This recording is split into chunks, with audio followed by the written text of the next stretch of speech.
Igor je u Čakovec stigao iz Hercegovine preko Zagreba. A otkud drugo?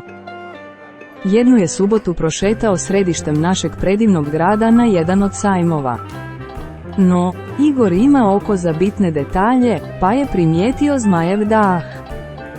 To je rakija za koju će tek otkriti zbog čega je posebna.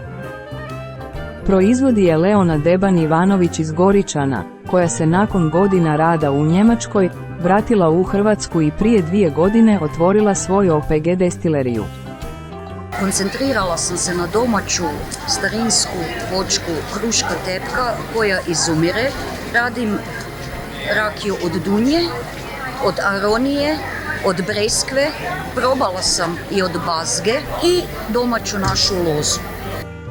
Je li međimurska loza bolja od hercegovačke? Vi u Hercegovini imate možda drugačije sorte grožđa kak mi kod nas u Međimurju. Radim s domaćom sortom starinskom Clinton se zove to kod nas. A što o tepkovači misli Igor?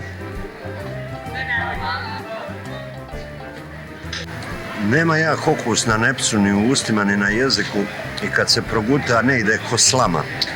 Jako je pitka, uopće nije teška, uopće se kemija ne osjeti, izvrsno.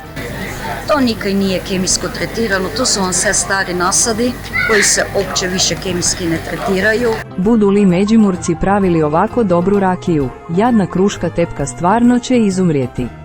Zbilja je moraju spasiti, jer je i ona dio našeg nasljeđa. Uzdravlje. Uzdravlje.